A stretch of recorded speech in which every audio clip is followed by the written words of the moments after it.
Welcome to the Exploring Washington State podcast. Here's your host, Scott Cowan. Welcome, Gary. Thank you for, not being here because I'm with you today, so thank you for having me. All right.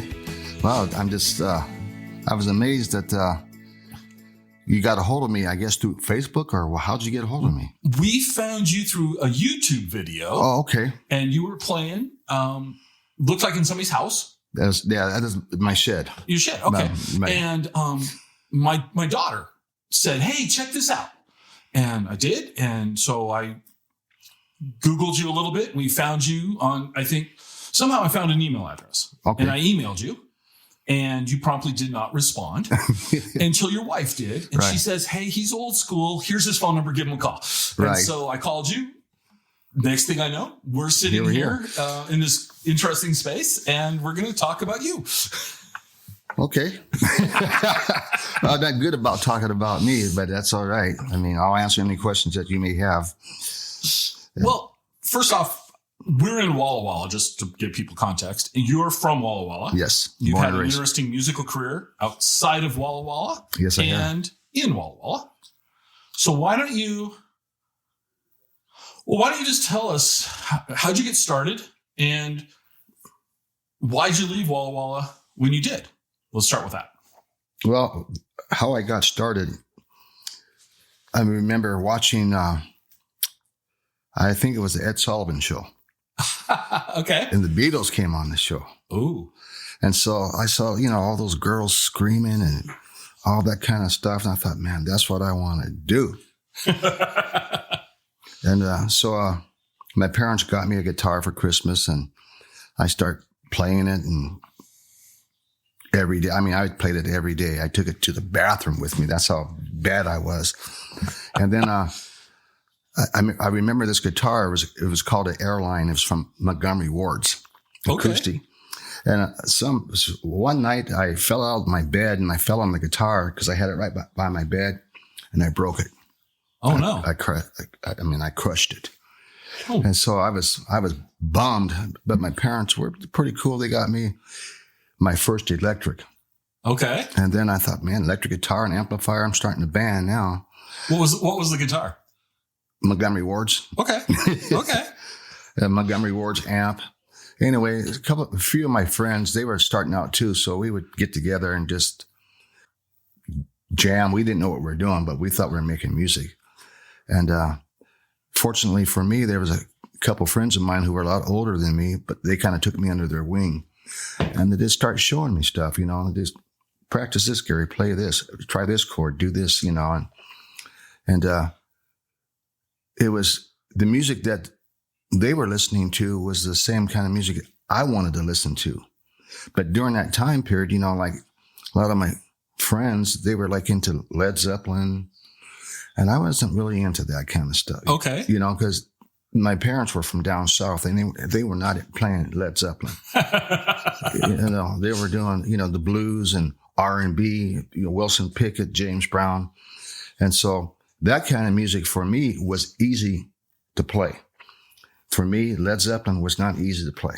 Okay. I could play it, but it wasn't, it didn't make me pat my foot. Okay. It just wasn't my thing. So I'm not putting down Led Zeppelin. No, just not your thing. Because I did like them. Mm-hmm. But, as far as playing that kind of music, it just wasn't me. So, you form your little high school bands. You start getting better and better and better. But the girl thing never did happen. What? No. What happened there? That's what I was wondering. I remember there used to be this music store here in Walla Walla called Rhodes Music. And so my older brother was home on leave from the Navy, and he says, hey, what do you need? And I said, I need an amp. I need a Vox amp. Mm-hmm. That's what the Beatles had. Right. And so we went out to Rhodes Music, and he got me this nice amp, this Rhodes amp. This Vox amp.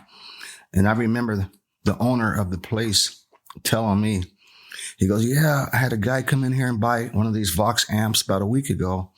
Before he could get it loaded up in his vehicle, the girls were screaming. So I'm looking, it was a hot summer day. So I'm loading up my amp. I don't see anybody walking down the street. There was no girls. There was nothing. Girls didn't know what kind of Vox amp I was playing through, didn't care. That was so funny. I'm looking down there and just like, wow, I'm bummed. I almost want to take the amp back. This is not defective. It's not working. Oh, I love it. Oh, man. So, one thing leads to another. You keep playing, you keep practicing, you're going to get better. Mm-hmm. And during that time period, when I started playing, when I graduated from high school, you start playing pretty much 6 nights a week, 5 nights a week, 3 or 4 hours a night. And it didn't bother me back then.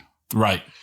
So the more you played, the better you got. And, we started doing our little circuit. We had an agent and we started doing our little circuit. And we were on the road and doing those circuits. You really don't have a home to go to. So you're stuck on the road. Right. We were stuck. Our home was the hotel, the next hotel we're going to be in. And so, I did that for about, did it for about 15 years straight. That's a long time. Yeah, something like that. Of course, it was during the 70s, so I can't remember a lot of the 70s. But just because of old age folks. Right. So that circuit, when you were playing in the 70s, where was the circuit? Well, it was in Canada, Washington, Idaho, Oregon, Montana, California, Nevada. Oh, wow. Okay. So after a while, I met a guy that he said, you need to make more money. So I started doing the Nevada circuit a lot more, it was challenging, but it wasn't as fun as a lot of people think it is. We made good money, but sometimes when you're making good money and you're not having fun at it, it doesn't seem worth it. Why wasn't it as fun playing in Nevada? Because during that time, we were a show band. We had to wear tuxedos. We had to have that look. Okay. And they were so serious down there. I mean, you had to rehearse. I mean, was it like the choreographed stuff too? Did you? We did a lot of choreo. Okay. We did the dance moves. Okay. But what that did for me, it just prepared me for when I went to Hong Kong. Because when I went to Hong Kong and played with the CC Ryders, we did choreography all the time, dance moves, they were serious too, because we would rehearse in the mirror, in front of the mirror there. They had this huge mirror where we could watch ourselves. That's hard to do. I wouldn't know. No, thanks. No. You realize, wow, I look like that?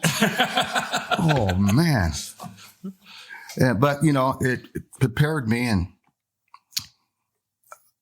I got a chance to play with perform with some great people like the Temptations, the Commodores, my 2 keyboard players, George Duke and Herbie Hancock, and bass player Stanley Clark. Got to play with them. Eric Clapton would frequent the club often, and didn't get a chance to play with him, but yeah, good thing he was out in the audience. Okay, so let me ask you, did you know Clapton was in the audience when you were playing? Yeah. So how is it to play? I mean, he's a legend. Mm-hmm. He's considered a great guitar player. Right. How was it for you to know that, Well, I mean, I know that he's only human. Sure. And so I've always had a lot of respect for Eric Clapton. I never thought he was I never put him as one of the greatest. Okay. For my personal taste. Sure. But I've always liked Eric Clapton. But yeah, when you have people like that out there in the audience, you give it your best. Okay. But we gave it our best every night. Okay. Because the band was over there. I mean, we were the house band. It's a place called JJ's at the Sheraton. During that time, it was like the #1 hotel in all of Asia.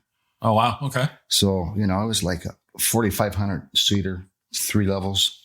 Oh. So it was packed. So this wasn't just the Holiday Inn stage in, Ellensburg. No. Wow. Okay.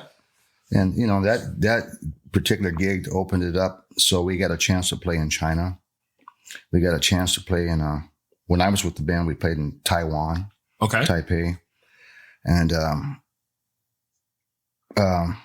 my son, after my son was born, I knew it was time for me to leave. So they continued on about another 3 or 4 years, I guess. And there were some changes, but something like that doesn't last forever. Music business is feast or famine. Mm-hmm. You have your good years and bad years. And some of your good years when you make a lot of money turns out to be a bad year because now you owe the IRS. Mm-hmm. Yes. And so now, I play music because I enjoy it. I work for the school district, which I enjoy working with the kids a lot. So did you come from there? You came back to Walla Walla? Yes. Okay. And I tell you what, when I left high school, I thought, man, I'm never coming back to this little small town. But I remembered when we landed in Seattle, I kissed the ground. Because you don't really know what a great country you live in until you leave. Mm-hmm. Go somewhere else. Like a lot of these young kids that think that this is so bad, this is that. Go somewhere else and live. And you won't be telling the same story, I guarantee it. I agree with you. Because there's so many things that we have here that we take for granted. Just drinking water, toilets, all those things that, that everybody expects that we should have this. But there's a lot of countries that don't have what we have. No, you're absolutely correct. Yeah, but that's what it did for me. So my wife and I, we play quite a bit, and she's an excellent singer, and she's my best friend. And then we have a group also called Gary Winston and the Real Deal. Okay. And these guys are fantastic. I play with probably one of the best bass players around. Really? Yeah, hands down. There's a lot of good bass players, but he knows how to play with me. Okay. And then to that, I'm difficult to play with, but our styles just, of course, kind of raised him. Okay. Yeah, we started playing with him before he was 20. Before he was 21. Okay. And then the drummer, he was fresh out of high school when I got him on board. So I think the bass player, Markel, he's 32 or 33. Kyle, the drummer's 30 now. So you guys have been around a decade then? Yeah. Okay. Yeah. And those guys getting older like that just makes me a lot older. Well, we won't talk about that. So I'm going to ask you a question. I wasn't, once again, these are never planned out. So you mentioned Clapton, and he wasn't your favorite, which is fine. He's a great guitar player. Who do you think is, give me an example of who you think is a great guitar player? Larry Carlton. Ooh. I love Larry Carlton's playing. I love Jeff Beck's playing. There's so many. Who really knocks me out is a lot of these country guitar players. I don't know how they do what they do. It's just amazing. Back in the day, when you used to say, well, I'm a country guitar player, you just thought, well, he's into the twang. Mm-hmm. These guys are monsters. I can't even tell you who my favorite is because there's so many. I listen to a little Hank FM. Okay. In the morning, like when I'm doing my workout. Okay. So I'll put on a little Hank, and sometimes those songs just keep me going. I was thinking, man, who is this guitar player? He's burning. I wouldn't even want to play with him. Have you ever been in San Francisco? Have you ever gone to the Hardly Strictly Bluegrass Festival? No, I haven't. Have you heard about it? No. So it's a 3-day concert in Golden Gate Park with 9 stages. It's free. Wow. They have about 1 million people come through in 3 days. So, and it was, I can't remember the gentleman. He's passed away. He was a billionaire, and he left his funds to keep this thing going in perpetuity. Right. So one year we went, and 9 stages are going on, right? And a lot of Bay Area artists will play every year. Steve Miller's there a lot, Boss Skaggs, guys like that. Right. And then other people will plan their tour to kind of get into San Francisco to play. And so I'm there with a buddy of mine, and he goes, I want to go see Dwight Yoakam. And I'm like, oh, okay. I was like, okay. Yeah. The minute that band hit the first note, it was like, what? They were all phenomenal. It was just a completely different energy than any of the other bands I saw during that period of time. Right. And I was like, okay, I want to go see Dwight Yoakam play a full set now. Right. I was just blown away. So to kind of come back to your country players, there's a lot of time. Well, man, there's so much, and you know, they don't ever tell you who the guitar player is. You know, Right.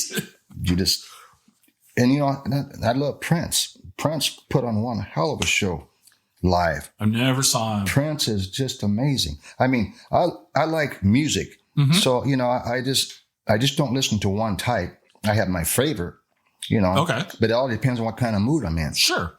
And you know, I used to listen to a lot of Jimi Hendrix, you know, and so, but since I'm older,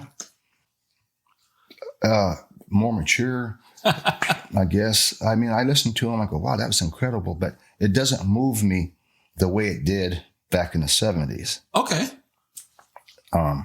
You know what was going on in the 70s, and we think we knew what was going on anyway. But I just love music. You know, I listen to James Brown at Tower of Power. Ooh. I listen to so many different groups, Earth, Wind, and Fire. I mean, one thing I love is the YouTube TV, because I just can punch in whoever I want. Isn't it amazing? Yeah, I love that. It's amazing. I one of the best concerts I've ever went to was I saw Earth, Wind, and Fire, and it was a phenomenal performance. Right. That was just wow. And a lot of those bands were a lot better live. Yeah. You know, and they did some great recordings. You know, and at one time, I was into Huey Lewis and the News. They were really popular, but they were a good live band. And I saw them, they had Tower of Power's horn section. So I go, wow. Oh, I have a Huey Lewis story, but I'm not going to share it. Yeah. Oh, my gosh. Oh, I enjoyed that band too. Yeah. During that time period, you know, because, you know, it's all a season. Right. So you're back in Walla Walla. You've got your band. So let's talk about Walla Walla and music and what's going on here. One thing I can say about Walla Walla before the outbreak of the COVID, a good friend of mine, Robin Barrett, he's been doing the Guitar Fest here in Walla Walla in March for the last, I don't know, maybe 10 years. Okay. I mean, Walla Walla will be again a hot destination, because all the wineries and all the venues that we had here at one time, you could just walk down Main Street and you could hear music in several different places.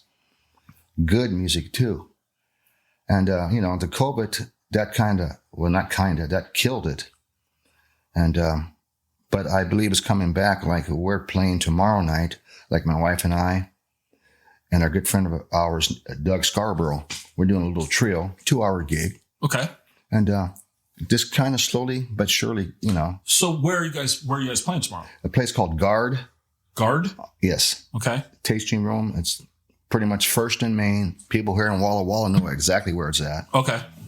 And there's a place right next door called Plum.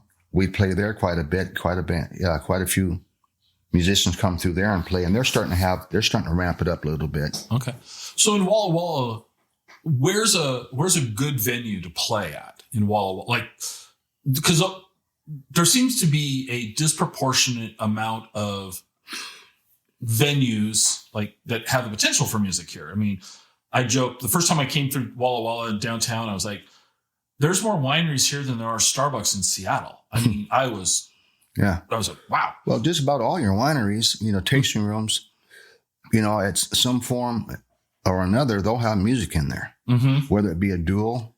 You know, a lot of times, you know, you just background music. Right. And then there's a few places that will be play outside. I bring the full band, the full sound system, Three Rivers. That's out there on the old Heritage Highway. And we always do outdoor events out there. Okay. And there's a few other ones that have especially like the private, what do you call them? Private sale parties or private release, you know. Sure. And they'll have bands, you know, tranche. So, like I said, there was always so much going on here that the local musicians, what we liked about it, we didn't have to travel out of town. Because I was just going to say, you didn't have to travel. Right. You had a lot of bands coming from Spokane and Seattle, because there's really the market up there is not like it was down here. Right. So you could be home in 15 minutes after a gig. Oh, exactly. I like that. Yeah. Or leave 15 minutes before you're supposed to be at the gig. Mm-hmm. Okay. All right. So what else about Walla Walla? Why? Well, you said your son, but what else has kept you here? I mean, what is it about Walla Walla that you enjoy? Well, it's peaceful, easy living. In Walla Walla, where we live, we were 10 or 15 minutes from anything. Okay. We have the neighborhood that we live in. We have great neighbors. I mean, everybody watches out for each other. We got some scandalous people walking down the alleys every now and then, but it's a great place to raise kids. I raise my kids here. Like I said, there was a time in my life when I thought, I'll never come back to this little town. But when I left Asia, I had a different opinion about coming back here. And I just, because there were so many people, there was millions of people. It was like New York. And after a while, only time you can get away is go rent one of those junks, which is a boat, right, and get out there in the ocean. You can, get a little elbow room. Yeah. Okay. Other than that, it was just constantly wall to wall. Yeah, I don't think I would care for that. Yeah. At first when I got there, man, it was fun and exciting, and the band was really, really hot, and we did a CD over there, and it was sold a lot of CDs, didn't make a lot of money. Sorry. Yeah, the record company, right, they say, hey, we get first. Right. Yeah, But it was a great experience. There's probably a lot of things I forgot about Hong Kong, but I was just glad. I'm going to be honest. I was so glad to be back in the States. Mm-hmm. I was over there 2.5 years, something like that. Okay. And there's no place like home. Right. So when you and your wife play as a duet, what type of, describe to us kind of, what are you guys playing? We play a little bit of everything. She sings so many different styles. She can sing like New York, and she can, then she can do some Stevie Nicks if she wanted to. We have a big variety of songs, of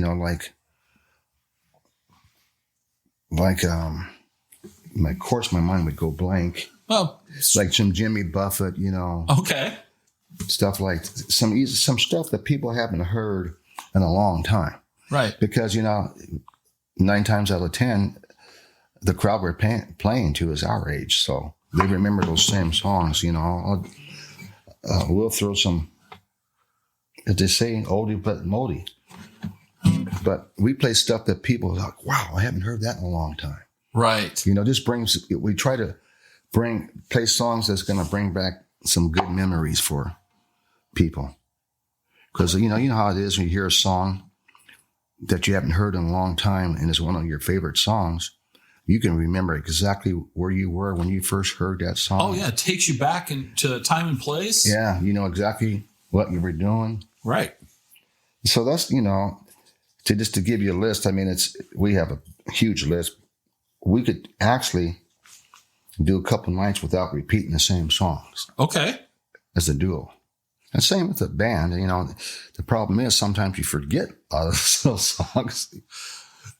So do your audiences, are they ever asking you guys to play something? And if so, what are you getting requested? I'm just curious. We haven't had any really requests, except for the requests that we do is songs that we already do. Okay. Unless somebody's had too much to drink and they come up and ask me to play some AC/DC. I was going to say Freebird. on acoustic, and Freebird always comes up.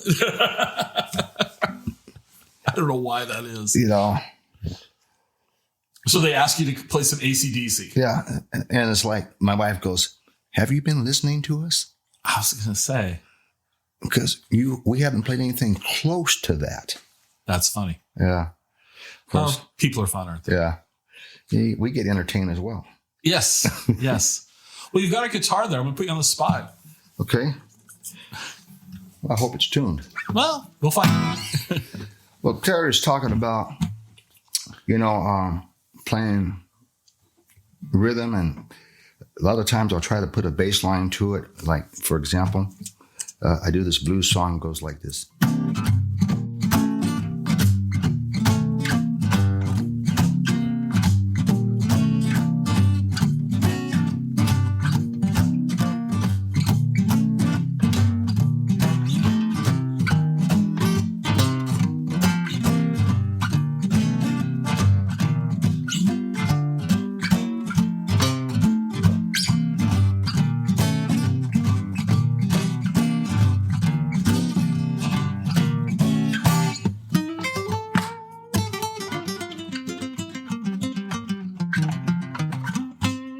All right. I like that. Yeah, thank you. That's great. Yeah, playing acoustic guitar, it makes me work. Why is that? Not being a guitar player, why is that? Well, the strings are stiffer, the neck's a little wider. Okay. And to me, acoustic guitar is for...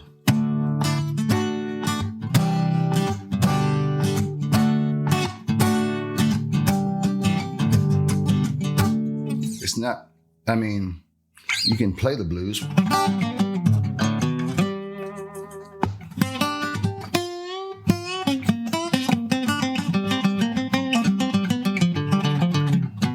With acoustic, you got to be precise in every note. With electric guitar, it's like you can miss one, and if you don't pick it, you can still hit it, and it'll come across. Okay, but so you got to be a lot more precise than with the acoustic. Okay, and cramps the fingers a little bit. Well, one of the things when we found you is there's a brief bio of you on the Walla Walla Guitars website. Mm-hmm. Did you know that? Yeah. Because when I was reading it, or I was telling you it was on there, you're like, I think my wife wrote that. So I was like, she give me a hard time. Tell us a little bit about what do you of their guitars, what do you play? I guess, first off. Well, I have one of my guitars here. Actually, I don't even know. Oh, the one that I play, my favorite guitar is called a Wallacaster. A Wallacaster. Yeah. Okay. That's my favorite. It looks like a Stratocaster, Fender Stratocaster. Right. But the pickups are... Is that one? That's close. Okay. But that's not it. That's not it. Okay. And I have a guitar. I have two of them. So I don't know what the second one's called. There's no name on it.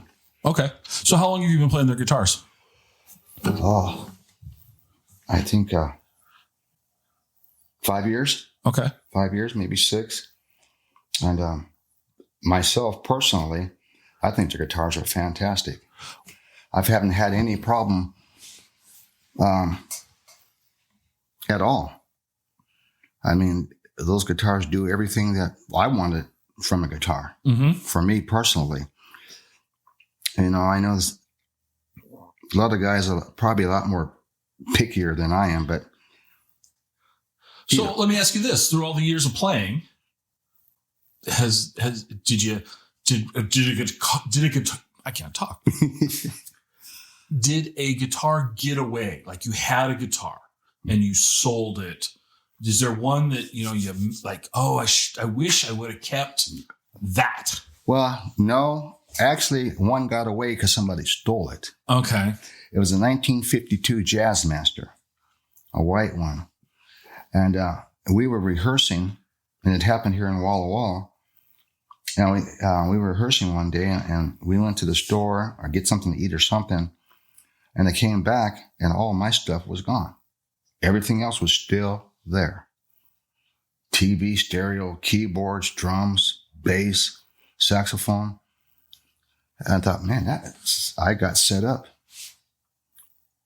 That was weird. Wow.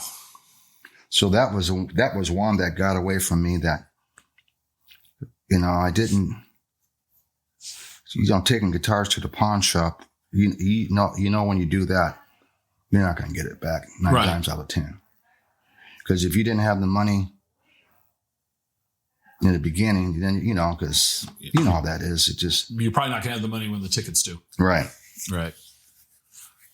No. But, most musicians go through stuff like that. Now it's easier to if you have some stuff, you're going through some lean times and you have a lot of equipment, you can just, get online and do it, Right.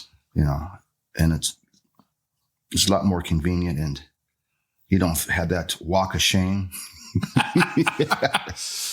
Well, before we push the button, you were mentioning the Vox Amp in that story, which I actually want you to tell because that was funny.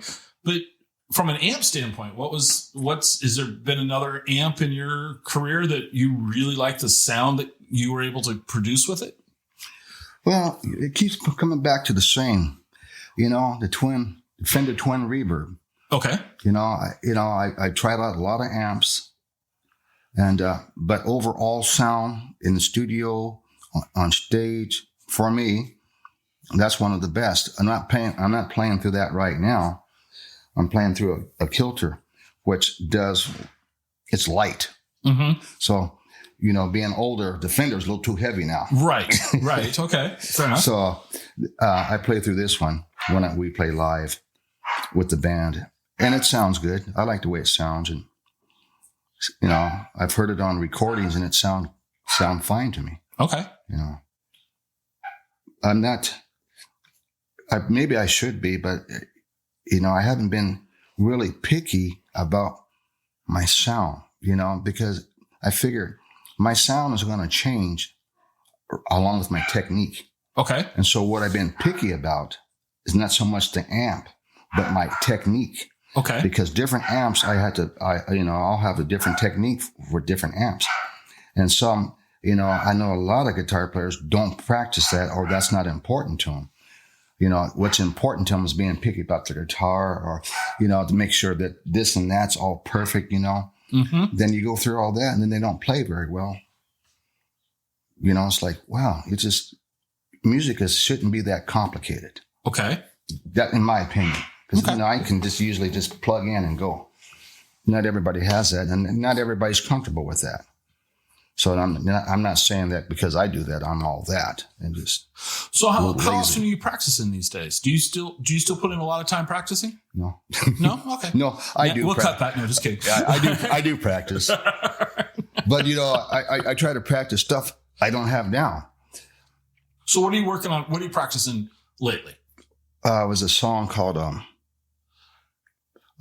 New York State of Mind. I was practicing the chord changes. Okay. Get a little bit smoother. That's Billy Joel, right? Right. Okay. And it's a piano, Right. So I wanted to play on guitar, but I wanted to do a good job. Okay. Where you didn't, because my wife sings the hell of that song. But so I've been, I practiced stuff like that. I said, okay, if I was going to do a solo here, I practice. That's where a little theory comes in. So you got to have an idea what you're doing. Right. Because there's too many musicians, in my opinion, they get to a certain level, they learn enough, and then they become songwriters, but they don't ever practice they just don't practice. Right. And it's okay. I'll give you a scenario. Like a lot of times when you go to the doctor, it'll say practice or family practice, Mm-hmm. And that's because wherever they're practicing, they don't have it down yet. Right. And so I said, I'm not going to practice songs I already have down. I'm going to practice something I don't know. Okay. And so people look at me when I say that. I go, well, yeah, you have a practice. When you practice, that means you don't have it down. And that's okay. Right. But as you get older, it's kind of like riding a bike. I can go a couple weeks without playing and still play. Mm-hmm. But I can feel the difference and I can tell. Your hands. Yeah. Because, I lose, as you get older, you lose dexterity. I don't want to lose that. So there's got to be some form of practice for me. Anyway. So what's the thinking of you said earlier you and your wife could play 2 nights without repeating a song. Mm-hmm. What's the most, for you, difficult song you play? On guitar? Yeah. Is there one that, for whatever reason? Well, anytime I do a duo, my hand's going to hurt after a while. You just get that cramp, and to me, it's not like playing an electric guitar. I don't know what it is, but the neck. Mm-hmm. After a while, you talk to most, get that cramp in your hand. So, once total layman here, why can't the neck of an acoustic be more like the neck of an electric? Then it probably wouldn't be acoustic. I mean, it's thinner. Couldn't you just put this? You could, but there's a reason why. I'm not a guitar maker. So I just know that for me on acoustic guitar, there's a lot more open strings. Okay. That you play.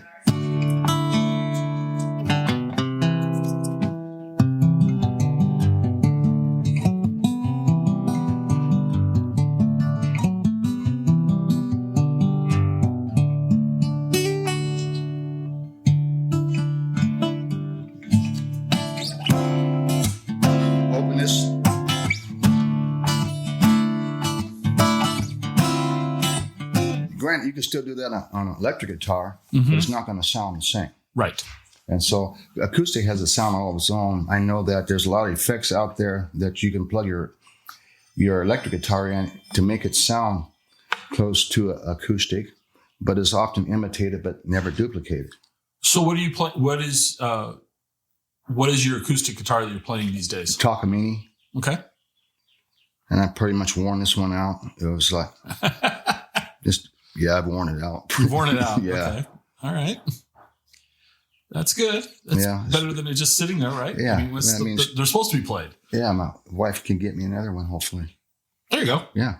Well, put the plug Father's in. Day. Put the plug in here on the episode. Gary's looking for a new guitar. Yeah. There we go. Yeah. Not anything wrong with this one. But so bounce back into Walla Walla when you're not playing. Where are some places in Walla Walla that are like people should know about that they might not know by looking at TripAdvisor, let's say? So like, are there any like hidden gems that you want to share to maybe ruin it for the locals? Well, it's like this time of year, there are just so many places that are fantastic, especially if you're into wine and you want to go have a glass of wine, you want to see a nice view. There is so many places, and some of these wineries are. Once we get back, they were putting out some really good food. Okay. There was one as you're coming into town. As you came through Loudon, there was to your left as you're heading towards Walla Walla. I think there's like 3. Mm-hmm. There's 3 there, maybe 4, and they all have great vibes.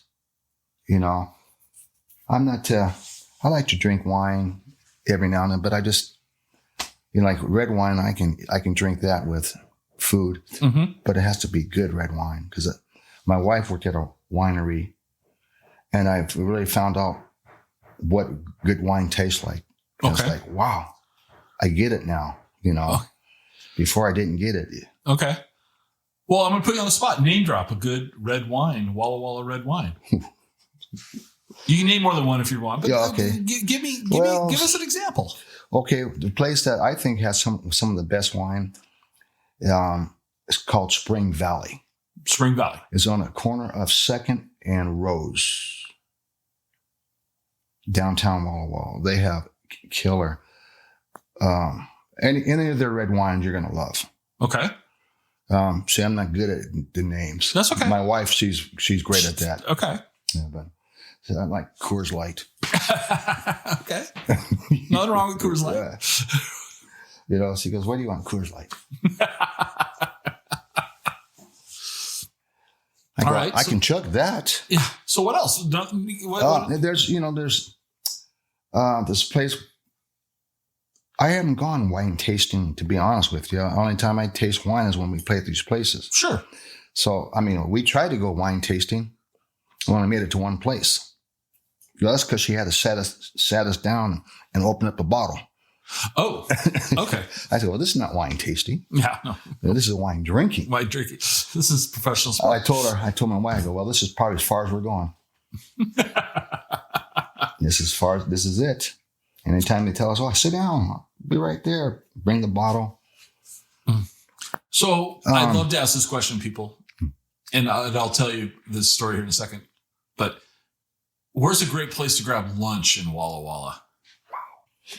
Wow. So while you're thinking, I'll tell you my story. So I had to deal with the utility company here in town. And I'm talking to the person on the phone. I don't remember her name. She was very nice, right? Mm-hmm. And we're solving a problem that had to be dealt with for one of the properties. And I said, hey, I've got one last question for you. She goes, okay. And I said, where's a great place to grab lunch? Because I'm in town. Where's a great place for me to go grab lunch? And she kind of did the same thing you did, which is, wow. But then she rattled off like 4 different places. And she says, you've got to go here, here, here, and here. And the last one, which I talked to when you and I were talking on the phone before this, the one I went to was Andre's Kitchen. Right. Just because I was so enamored with this idea of this great restaurant in a gas station. Right. So, as I told you on the phone, and as you know, he moved because I went there the last time I was in town, and I was purposely waiting, and I was starving, and I go to the gas station, I walk in, and it's all gone. And I'm like, oh no. Anyway, so Andre's Kitchen was the one that I found that was quite well known now. I realize now everyone knew about this. I was like the last person to the party there, but unfortunately, ever since the shutdown, a lot of the restaurants that try to come back, the quality is not the same. Oh, okay. Not that because everybody's trying to bounce back, Sure. Some places that used to have happy hour don't have happy hour anymore. And some places will not open up again. Right. Yeah. That's the sad thing. And, one thing about the COVID, my wife and I, we've been doing so much cooking at home, and we watch those cooking shows, and so we're going to start a chapter of the Barbecue Pit Boys here. Oh, yeah. So we've been getting into that, and so to be honest, usually we go out, and I'm usually disappointed. Okay, it's like, I could do this at home, a lot cheaper, a lot better, but it's nice to get out, right? And be served. Sure. I hope the way things are, I just hope that we get back to normal. I don't necessarily want a new normal, because if it's new, that's all it is not normal. Right. So I'm just hoping that we get back to we get back to normal, where, we're going to have to face this head on, we're going to have to let, the Mother Nature develop its own vaccination. We got to develop our own immune system. Mm-hmm. A lot of other countries have done that, and it's worked out. Sweden, but I don't want to get off on that, because that's kind of negative subject, but it's real. Right. No, it is real. So, because I don't want to sound like I'm just putting down all the restaurants in town, because I'm not doing that. We still, one of our favorites, El Sombrero. Mm-hmm. We like to go there on Saturdays, usually, go in there for lunch, because you decent price, the food's good. My wife and I usually just split it and still take some home. Oh, wow. And then, you know how Chinese food is. That's always a hit. And less. So you guys have decent Chinese food in Walla Walla? And the reason I'm saying that is the one thing I miss about Wenatchee, there's the best Chinese food in Wenatchee is Panda Express. Oh. It's really unfortunate. Yeah. So you're giving me hope. We have to. During the time, like during the pandemic, the Chinese restaurant would deliver. Okay. But it's not the same as going into the restaurant. No. They brought out, they bring you so much food, but a lot of times it's not that good left over. Right. And sometimes, this last time, gosh, it was just so greasy. No, that's too bad. Just broke my heart. Okay. Well, besides wine drinking, what else is there in Walla Walla? Well, you can go to golf. If you like snowboard, you can do that in the wintertime. You got lots of recreation as far as on the river, lakes and stuff like that. Okay. The mountains, people go camping. People go. If you're an outdoors person, there's a lot to do. Right. You know how it is. Like you get people that like to go camping, go hiking and stuff. There's a clique of people that do that, and so they know where all the cool places are. Right. You know, people that like to go camping and stuff like that, they know where all the cool places are. And I usually last time I went camping was about 4 or 5 years ago. Oh, it wasn't that bad. It was kind of fun. I joke and say camping. My idea of camping is bad room service. we were out there. We were camping. We were up in Idaho on the Snake River. Mm. No, it wasn't even the Snake. It was other river. I can't remember the name. But we were like the last campsite there. But that was fun. Yeah. Okay. But yeah, I mean, you just like anywhere, you find your niche. You know, Walla Walla is one of those. It seems like there's nothing going on, but there's actually a lot going on. There always seems to be like there's a lot going on here in this for a town, city of the size that it is. It seems like it has a disproportionate amount of activities, which is great. It would be even right now if it wasn't like I say a pandemic, it'd be bustling downtown, hustling and bustling, hotels, restaurants, you know, right. And everybody felt the pinch. You know, I was like, we hear those commercials. Well, we're all in this together. Well, here in Walla Walla, we were all in this together because everybody was suffering. Mm-hmm. You know, and I mean, a lot of times you see those stars on TV saying, "Hey, stay home. We're all in this together." Well, yeah, you got a bowling alley, you got a swimming pool, you got cooks cooking your food for you. Somebody's filming this because your whole family's there. Right. You know, and so, no, we're not in this together. Right. Well, I'll tell you what, why don't we do this if you're willing? People can find you online, correct? Correct. We're going to put a link below so they can check you out because you've got some videos out of you playing. And can I get you to play something else before we... Sure, you want me to sing something? Yeah.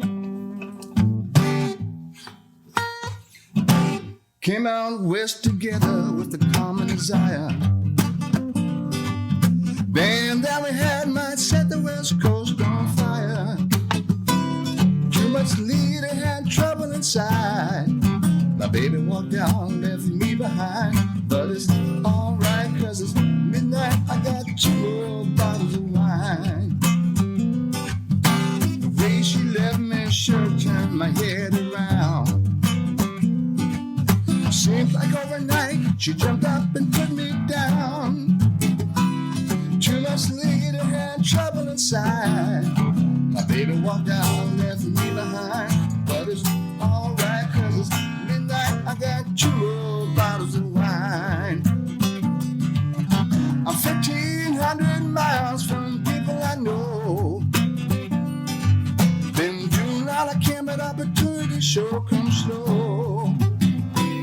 Could have been a big star by today, but I'm sleeping in a warehouse in West LA. But it's alright, cause it's midnight. I got 2 bottles of wine. Very nice.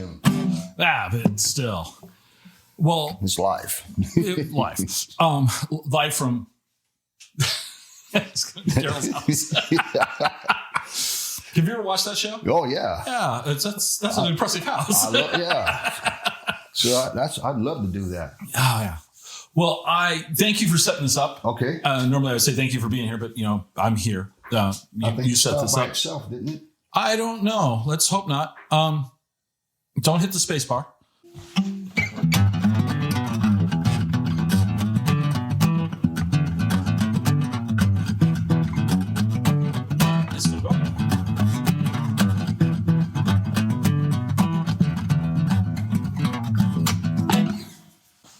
I guess it is still going. It was still going. So we'll cut a little of that out. But anyway, thank you. Oh, thank you. I appreciate you so much. All right. And I am looking forward to seeing you play live. The 13th of May. 13th of May. Food truck night? Yes. Where are you playing? Or do you know yet? Well, it's at the airport. So okay. I have never been out there. Okay, so at the Walla Walla Airport, Yes. May 13th, food truck night. Right. There we go.